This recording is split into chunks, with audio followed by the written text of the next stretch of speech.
Hello friends, good morning. Welcome to Aradhya classes,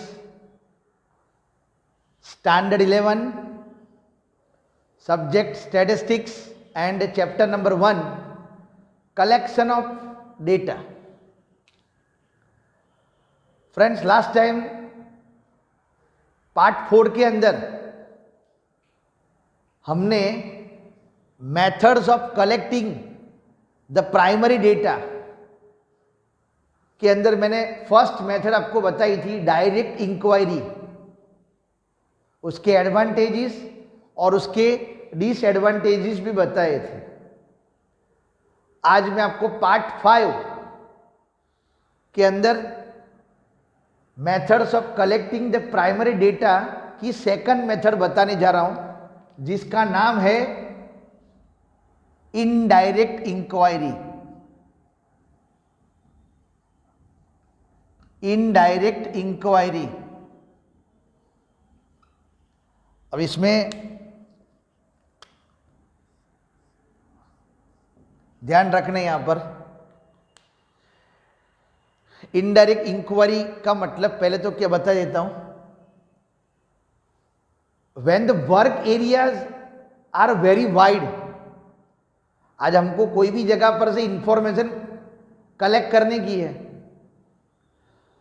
अगर work area बहुत ज्यादा wide हो तो उसका मतलब क्या होगा कि मैं हर जगह पर जाकर फेस टू फेस मैं इंफॉर्मेशन यहां पर कलेक्ट करने जाऊंगा, तो उस टाइम पर क्या होगा, मेरा टाइम और मेरा मनी दोनों बहुत ज्यादा यहां पर खर्च होगा, समझ लो।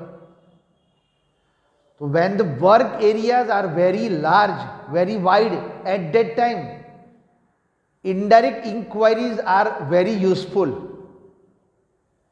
बिजनेस के लिए सबसे ज्यादा इंपॉर्टेंट चीज यही है कि आज मेरे को इंफॉर्मेशन लेने जाना है, वर्क एरिया सही में बहुत डिस्टेंस में है, बहुत दूर है या तो बहुत वाइड है, तो मैं क्या करूँगा, मैं पर्टिकुलरली मैं वहां पर जाऊंगा नहीं, वहां जाकर मैं इंफॉर्मेशन कलेक्ट करूंगा, तो उसका मतलब क्या होगा कि मेरा समय भी यहां पर वेस्ट होगा और मेरा मनी, मेरा पैसा भी वेस्ट होगा। तो मेरे लिए सबसे बेस्ट कौन सी चीज आवे, इनडायरेक्ट इंक्वायरी। तो नॉर्मली यहां पर वही बताया हुआ है कि सारे यूनिट्स जो जिसके बारे में हमको यहां पर इंफॉर्मेशन कलेक्ट करने की है, वो सारी यूनिट्स को कलेक्ट करने से बेटर वो यूनिट्स के बारे में जो ऑलरेडी पहले से जानकार कोई पर्सन हो, जो अवेयर है, जिसको वो इंफॉर्मेशन के बारे में नॉलेज है, वो पर्सन थ्रू मैं कोई भी इंफॉर्मेशन कलेक्ट कर लो, उसके through such kind of getting information from particular person, those who are aware about the particular information, so it is considered as a indirect inquiry। जिस किसी ने भी पहले से इंफॉर्मेशन कलेक्ट करी हुई है, जिसके पास उसका नॉलेज है, जिसके पास उसकी हर छोटी से छोटी बात की जानकारी है, ऐसे लोगों को मैं डायरेक्टली टच में लेकर इंफॉर्मेशन जो मेरे को चाहिए, मेरे सब्जेक्ट रिलेटेड वो इंफॉर्मेशन मैं उससे अचीव कर लूँ। तो ये इंक्वायरी को यहाँ पर इनडायरेक्ट इंक्वायरी यहाँ पर बोलते रहते हैं, बराबर। ये सबसे बेस्ट चीज है। इधर लिखता हूं,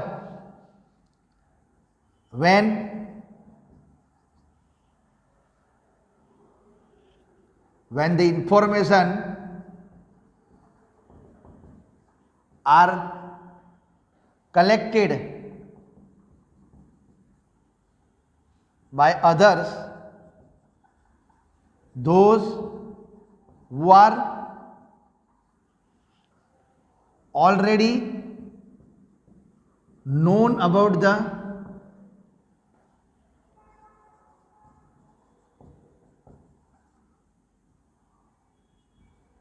information, when the information are collected by other, those who are already known about the information. So getting information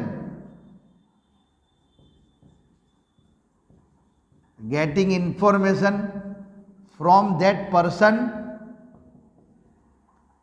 or persons or authorized institution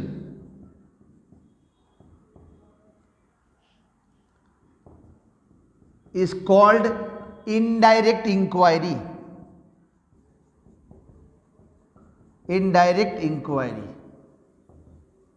example तो बहुत सारे यहां पर अपनी तरह से बना सकते हैं, बता रहा हूं, वो भी खास ध्यान रख लेना। एग्जाम्पल भी आपको बता देता हूं कि मेरे को कोई कंप्यूटर के क्लास के बारे में जानकारी चाहिए, जो क्लास मैं सपोज रहता हूं मणिनगर में, और वो इंसान जिसका class institute suppose CG road बाजू है, तो मेरा कोई रिलेटिव सीजी रोड बाजू रहता है, उसको मैं कॉल करके मेरे को जो कंप्यूटर के बारे में जानकारी चाहिए वो मैं उसको बोल देता हूं, वो अपनी तरह से वो इंफॉर्मेशन कलेक्ट करके आता है वो पर्टिकुलर इंस्टीट्यूशन में से, और फिर बाद में वो जो मेरा रिलेटिव्स है वो मेरे को कॉल करता है और वो इंफॉर्मेशन प्रोवाइड करता है।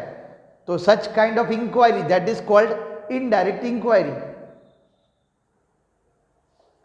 दूसरी एक चीज ये भी ध्यान रखना, एग्जाम्पल के अंदर मैं ले सकता हूं, सपोज कोई स्कूल के अंदर स्टैंडर्ड 11 के अंदर एक स्टूडेंट्स के बारे में जानकारी मेरे को लेनी की, चाहे स्टूडेंट्स 1 हो के 10 हो, समझ लो, तो वो स्कूल और वही स्कूल का क्लास टीचर, वो स्टैंडर्ड 11 का वो क्लास टीचर थ्रू वो बच्चों की जानकारी मैं सपोज लेता हूं, तो ये इंक्वायरी दैट इज उसको बोलते हैं इनडायरेक्ट इंक्वायरी। बराबर। स्कूल के प्रिंसिपल थ्रू या तो स्कूल का कोई भी क्लास टीचर से, जो स्टैंडर्ड का यहाँ पर क्लास टीचर जिसके बारे में मेरे को इन्फॉर्मेशन, जो बच्चों के बारे में इन्फॉर्मेशन मेरे को लेने की है, तो बच्चों की इन्फॉर्मेशन वो क्लास टीचर थ्रू लेता हूं, that is called indirect inquiry. तो ये आपको समझना है कि इनडायरेक्ट इंक्वायरी है क्या, बराबर ना।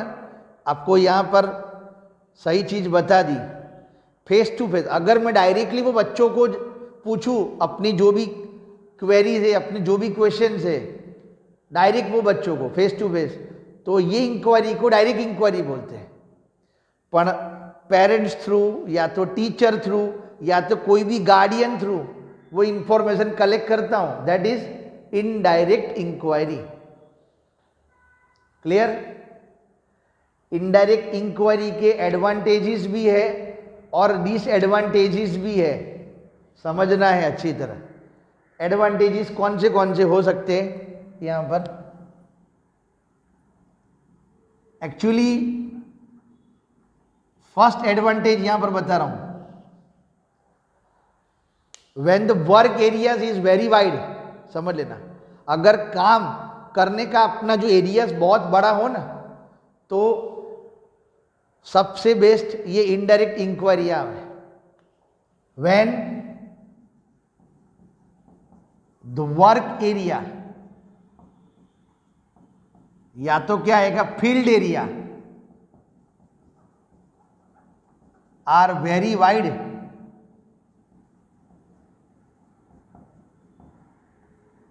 at that time this method is very useful, this method is very useful। काम करने का जब भी एरिया बहुत बड़ा हो ना, तो इनडायरेक्ट इंक्वायरीज हमारे लिए सबसे बढ़िया है। आज मैं कहाँ हर जगह पर जाऊंगा, समझ लो, हर जगह पर जाऊंगा तो मेरा कितना टाइम बिगड़ेगा, सोचो, बराबर। तो दूसरा मेन एडवांटेजेस ये भी आ सकता है।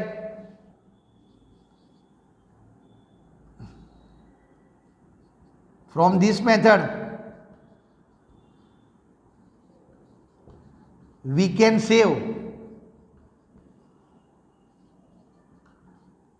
time,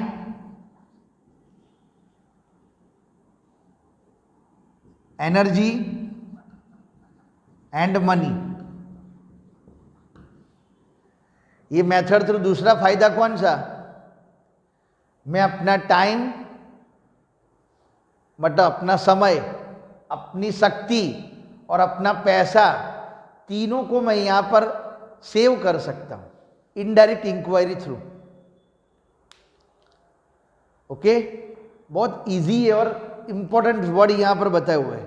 तीसरी चीज इसके अंदर क्या होगा, यहां पर ये भी एक बेनिफिट के अंदर कंसिडर यहां पर करते हैं कि जब भी कोई क्वेश्चन बहुत कॉम्प्लेक्स हो या तो टेक्निकल इश्यू वाला हो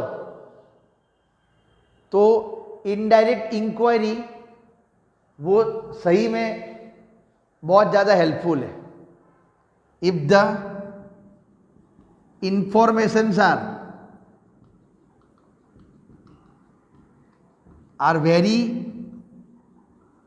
क्रिटिकल और complex,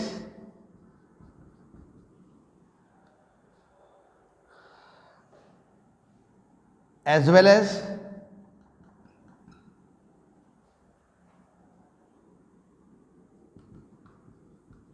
technical issue. So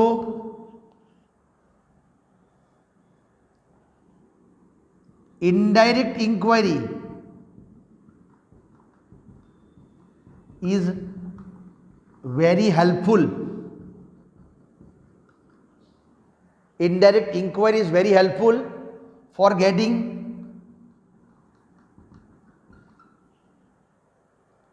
true information. कोई भी टेक्निकल इश्यू वाला कोई भी प्रॉब्लम्स हो या तो कोई भी क्रिटिकल इंफॉर्मेशन हो या तो कोई भी कॉम्प्लेक्स इश्यू या तो इंफॉर्मेशन हो तो उस टाइम पर ये इनडायरेक्ट इंक्वायरी जो सबसे यहाँ पर बेस्ट बताई हुई है कि उसके थ्रू आप कोई भी इंफॉर्मेशन कलेक्ट करना चाहोगे तो आपके पास अलग अलग प्रकार के ऑप्शंस भी होंगे और आपका जो टेक्निकल प्रॉब्लम्स है वो टेक्निकल प्रॉब्लम दूसरी किसी थ्रू भी आप क्या कर सकते हो, सॉल्व कर सकते हो. एक बेनिफिट ये आएगा.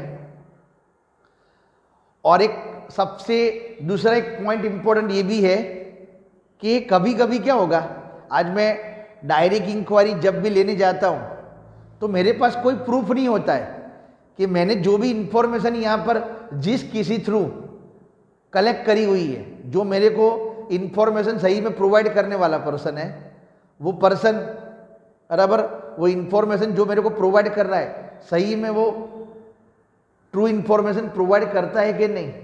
मतलब क्या हैगा, we do not have any kind of proof for any kind of witness.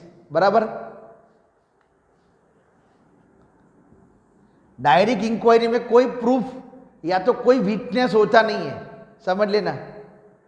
पर इसमें ये भी रहे, समझ लेना.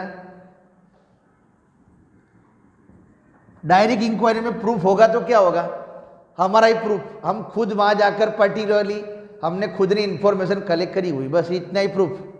पर आज दूसरे किसी को बताना हो तो हमारे पास कोई प्रूफ रहेगा नहीं.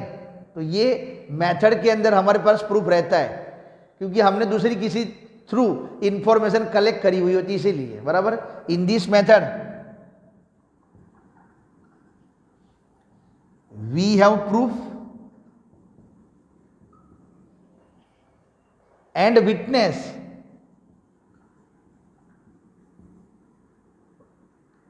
Witness, we have proof and witness for fetching information.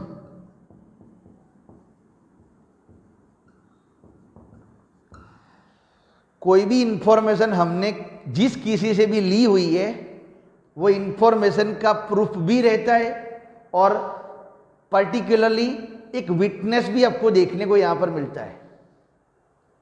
Clear? तो ये 4 आपको मैंने मेन एडवांटेजेस आपको ये टॉपिक के अंदर बताए। सिमिलरली फ्रेंड्स यहाँ पर डिसएडवांटेजेस भी है, वो भी मैं आपको बता रहा हूँ, देख लो। डिसएडवांटेजेस, डायरेक्ट के बाद इनडायरेक्ट इंक्वायरी के भी यहाँ पर काफ़ी सारी लिमिटेशंस है।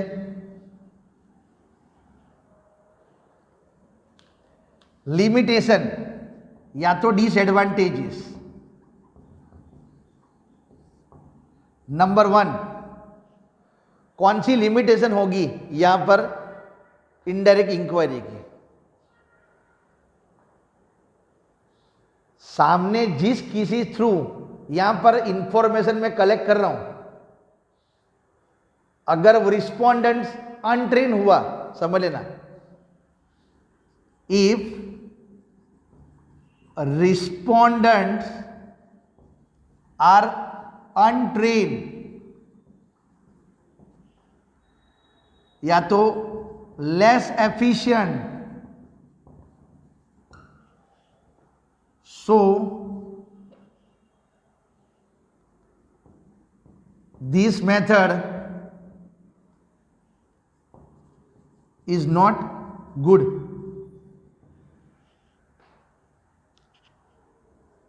ये पहली चीज। आज मैंने किसी थ्रू भी यहाँ पर मैंने इंफॉर्मेशन ली हुई है इनडायरेक्टली, और वो रिस्पोंडेंट्स अगर अनट्रेन हुआ या तो लेस एफिशिएंट हुआ, तो ये मेथड मेरे लिए सही कहलाती नहीं है। एक ये सबसे बड़ा लिमिटेशन ये भी आवे, और दूसरा ये भी आ सकता है कि जो सही में मेरे को जो इंफॉर्मेशन प्रोवाइड करता है,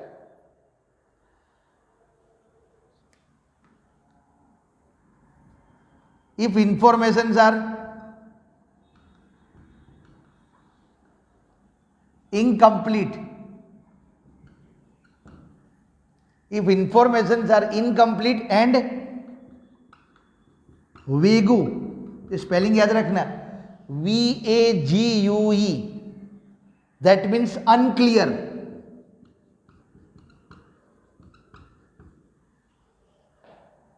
so this method cannot be utilised.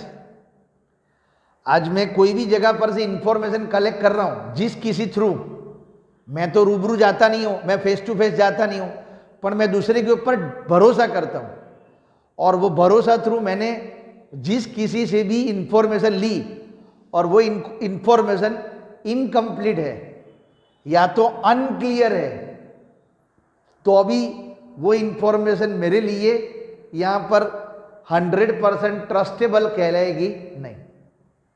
Clear ना? ये आपको ये सेकंड मेथड जो प्राइमरी डेटा के बारे में बता रहा हूं, उसकी सेकंड मेथड इनडायरेक्ट इंक्वायरी की आपको ये लिमिटेशंस भी बता दी। बराबर, इसके अंदर भी 2 पॉइंट्स लिखोगे तो चलेगा, और एडवांटेजेस के अंदर भी ये 3 और 4 पॉइंट लिखोगे तो चलेगा। ओके, तो समझना जरूरी है। जो भी टॉपिक आपको बता रहा हूं वो टॉपिक के बारे में सही तरह से समझना, फिर बाद में नोटबुक के अंदर लिखना। ठीक है, अब ये चैप्टर के अंदर एक लास्ट मेथड बाकी रही है, मेथड ऑफ क्वेश्चनर, जिसके बारे में आपको मैं नेक्स्ट वीडियो के अंदर आपको सारी चीज बताऊंगा। ठीक है, तब तक ये वीडियो को अच्छी तरह देखना, जो सही में अच्छा लगे तो इसको लाइक भी करना। ठीक है, थैंक यू।